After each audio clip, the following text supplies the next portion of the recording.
هاتنا لاي پیغمبر صلى الله عليه وسلم ايامود اي پیغمبر بويا عتبي كري الربيعه نار دلاي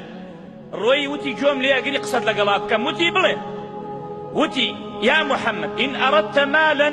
جمعنا لك اموالا اگر مالت قرك مال زورت بو خركين اكين بدوله منترين كاس لقريش مسكين اگر قركتا بيلي بسر قورمان او اتكين بسر قوري خوما اگر قركتا بتكين بمليك اتكين بمليك لنا خومانا اگر اويشي كبود ديت كتولي وحيا او جنا توشي جن بوي تمارض بو كوكين و بوي علاجك بو درسكين اگر جنت قرك كام جن جوانا بو تهيني بس وازلن بانقا وازدينا بس بلي يا اخوة بپرسن بتاكو تنها بكشورائي شاوي قبر پرستان قبر پرستان و شخص پرستان پيان ناخوش بلي يا اخوة بپرستان يعني تشبيهات نبي وكو مشركة كان قريش أجعل الآلهة إلها واحدا إن هذا لشيء عجاب شو نبي كاكا والله كسواها عليه ولا برو لو بانو من خوما كما خوار من هوار كما الشيخ عبد القادر الجيلاني تو هوار بك يا الله بزا كاما ما نسمان بسراديه او النقصانينية ايدنا فالخوا تخوا نقصانينية او ابو خواي كورا الي تو هوار بك خوا من هوار كما الشيخ عبد القادر الجيلاني يعني ام بخوتر الاخوا اي مشرك جيا اي شريك بوخا قراردان شون اخو نشاخي هيو نجوي هيو نتوشي هيا اويا هشيد قرك ايدين بيت كام جنجوانا ايدين بيت بس واز بين بلي يا اخوا بپرسن بس واز لو بين بجون بخوا كان ايما مدى او شي فرمو توابوي بلي تواب جوم لي اقري بلي حاميم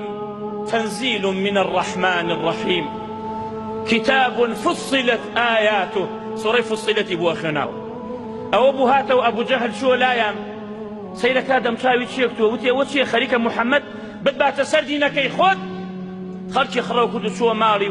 وتي والله لهموتان شاعي ترم لهموتان دولة من ترم لهموتان قصزان ترم بلام اوي او بياوة ايليا والله نسحر ونجادو ونكاهن ونفالشي اوشتكا بلام ايمان شناها ورلبان اووا دعوي بيغمبران دعويش ربانية اهل بدعة كبدعة خلنا ودينوا دعويش رباني نية ببلغي قرآن وحديث نية كاوچاكاني بيشي امشتي وايا نكردوا اقاتان لو نبي خوتان بباريزن خوتان بباريزن اتبعوا ما انزل اليكم من ربكم ولا تتبعوا من دونه اولياء شون او بكون كلو قرآن هاتوا شون او مكون كوا بخو بخرافات وبدرو دلسو وتيان وابو وتيان ولا واكريا اتبعوا ما انزل اليكم من ربكم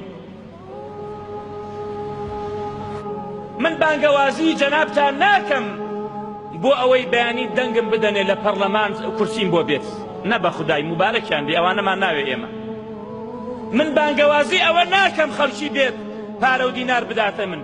والله لا نريد منكم جزاء ولا شكورا بس خدا لماني قبول بك ندعوكم الى الله والله هم وغمي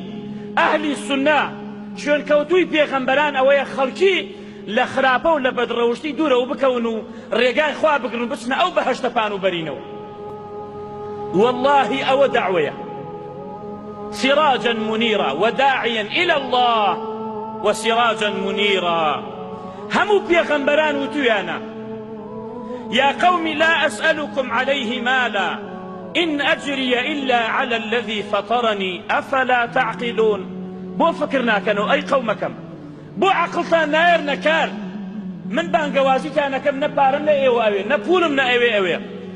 ندس خوشيم لا ايوه اوي بلام افلا تعقلون بو فكرنا كانوا اي قومكم كمن بانقوازيتان كم ولاي خواي قورو مهربان سيري صورتي الشعراء بكن كباسي بيغمبرانك اخواي قورو مهربان افرميت لباسي موسى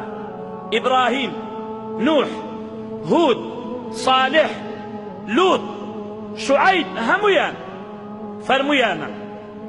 كذب أصحاب الأيكة المرسلين إذ قال لهم شعيب ألا تتقون